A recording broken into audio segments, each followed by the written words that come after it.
Seja muito bem-vindo ao nosso terceiro estudo a respeito do santuário. Para que o plano da salvação pudesse ser ensinado a todas as gerações, Deus orientou a construção de um tabernáculo ou santuário e um sistema de sacrifícios de animais. Mediante esses sacrifícios, seria conservada vívida na memória a grande verdade que sem derramamento de sangue não há remissão de pecados e que somente através de uma morte substitutiva poderiam os homens pecadores serem reconciliados com Deus. O santuário e seus serviços era o Evangelho em símbolo e foi através dele que o povo de Israel conheceu a respeito de um Cristo vindouro que viria morrer para salvar a todos nós.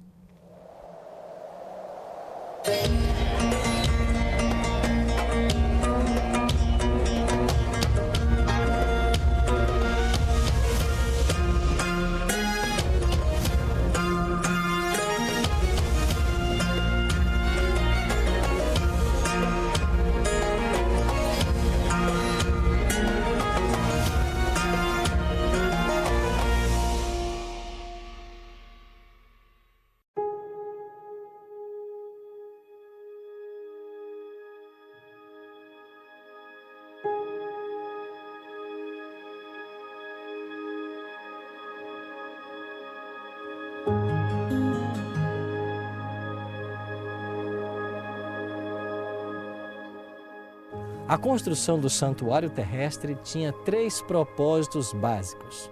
Primeiro, ser a morada de Deus entre o seu povo.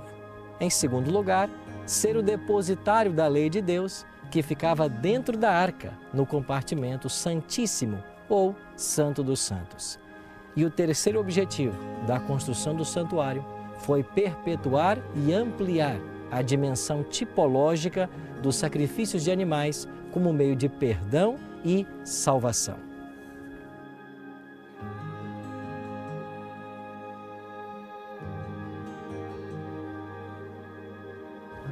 Os serviços diários do santuário podem ser divididos em duas atividades. A primeira eram as ofertas trazidas pelo pecador até o pátio, aonde o sacerdote o esperava para fazer a sua expiação. Quando um israelita cometesse um pecado, devia trazer um animal até o santuário. Havia um animal para cada tipo de pecado. O sacrifício mais comum era um cordeiro. O pecador então colocava a sua mão sobre a cabeça do animal, confessava o seu pecado e em seguida deveria ele próprio matar o animal.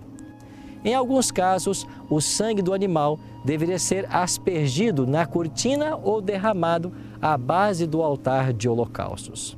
Com essa cerimônia, a pena do pecado era transferida do pecador para o inocente animal, que assim se tornava o seu substituto imediato, simbolizando a perfeita oferta de Jesus Cristo. Através do sangue dessa vítima, o pecador contemplava pela fé o sangue de Cristo, que deveria ser derramado para fazer expiação pelo seu pecado. Este era o princípio de transferência do pecado para dentro do santuário, através do sangue ou através da carne comida pelo sacerdote. Assim, o santuário recebia os pecados diários e dessa forma era contaminado e precisava passar por um dia de purificação.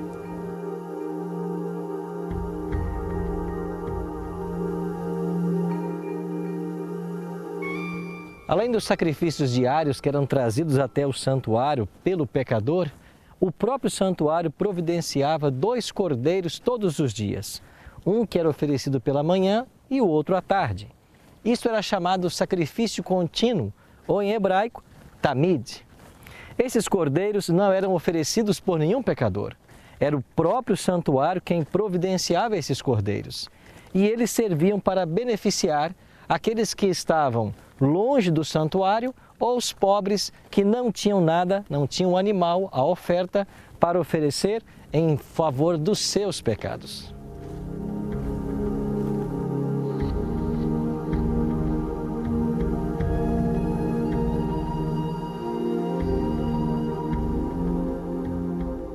Todos os dias, o sacerdote entrava no primeiro compartimento do santuário, o lugar santo, não apenas para trazer o sangue da vítima, mas também para queimar o incenso num altar.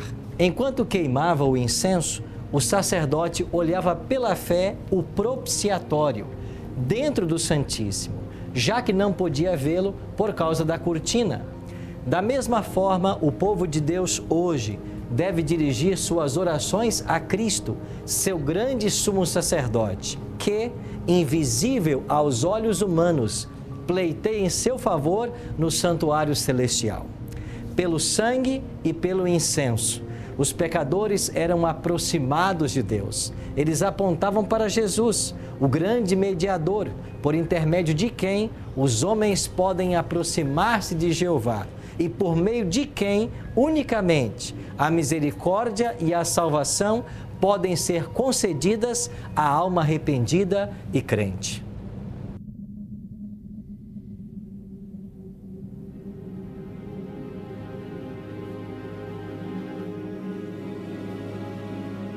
Como já vimos hoje, os serviços oferecidos diariamente no santuário, quer pelos sacerdotes ou mesmo pelos pecadores, transferia os pecados para dentro do santuário, através do sangue ou através da carne da oferta comida pelos sacerdotes. Dessa forma, o santuário era contaminado e precisava passar por uma purificação ou expiação. Quando isso aconteceu? Uma vez ao ano, sempre no 10º dia do 7º mês, o santuário passava por um ritual de purificação. Nesse dia, 2 bodes eram trazidos à presença do sumo sacerdote. Um deles deveria ser sacrificado e seu sangue usado para expiar os pecados registrados no santuário ao longo daquele ano. Esse bode, assim como os outros animais sacrificados ao longo do ano, apontavam para o Messias, Jesus, que um dia viria morrer pelos pecados da humanidade.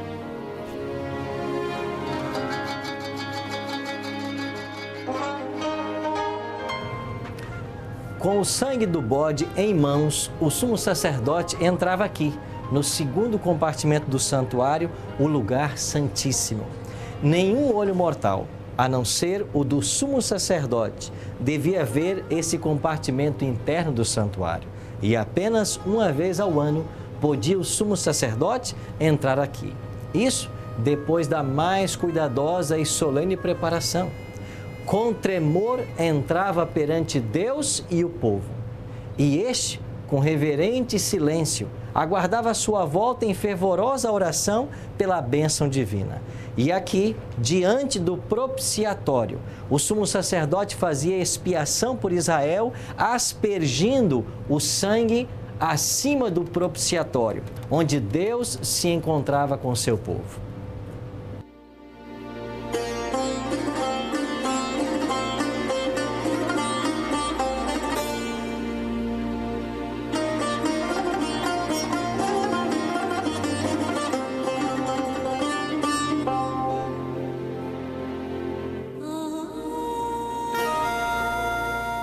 Terminado o ritual, o sumo sacerdote, como mediador do povo, tomava sobre si os pecados acumulados no santuário e, saindo do santuário, levava consigo as culpas de Israel. Quando chegava à porta do tabernáculo, ele encontrava o bode emissário, também chamado Azazel. O sumo sacerdote, então, colocava as mãos sobre a cabeça do bode emissário e confessava sobre ele todas as iniquidades e pecados dos filhos de Israel. Depois, o bode emissário era levado ao deserto e, juntamente com ele, os pecados eram considerados separados do povo para sempre. Esse cerimonial do bode Azazel apontava para uma realidade futura. Assim como o sumo sacerdote, depois de haver purificado o santuário, colocava os pecados sobre Azazel, o qual era para sempre removido dentre o povo de Deus, Cristo, depois de haver purificado o santuário celestial, colocará os pecados confessados e perdoados de seu povo sobre Satanás, que será então destruído para sempre. Alguns pensam que esse bode Azazel também é uma representação de Jesus, mas isso é bem improvável, pelo menos por dois motivos. Em Levítico capítulo 16, no verso 20, nós lemos: havendo, pois, acabado de fazer expiação pelo santuário, pela tenda da congregação e pelo altar, então fará chegar o bode vivo. De acordo com esse verso, o bode Azazel só entrava em cena no dia da expiação, terminada a expiação. Ainda no versículo 26 do mesmo capítulo, Levítico 16, nós lemos: e aquele que tiver levado o bode emissário, lavará suas vestes, banhará o seu corpo em água e depois entrará no arraial.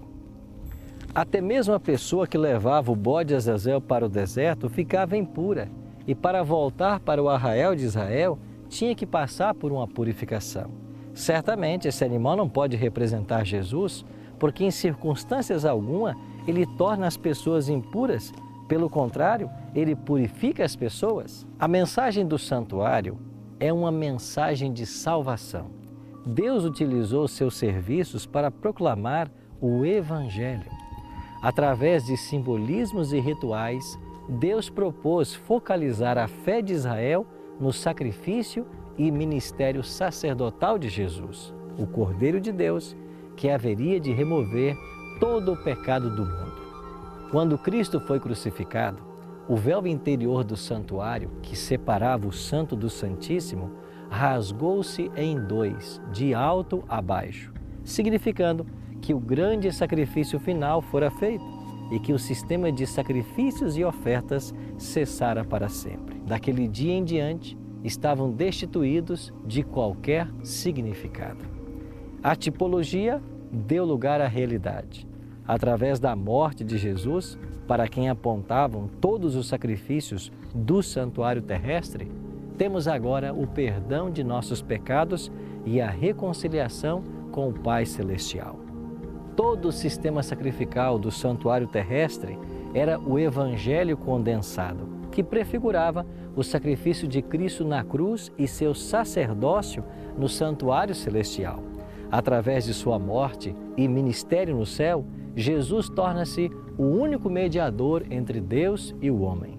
Por isso, só existe salvação em Jesus e só pode ser salvo aquele que nele exercer fé. Qual será a decisão que você vai tomar diante dessas verdades hoje?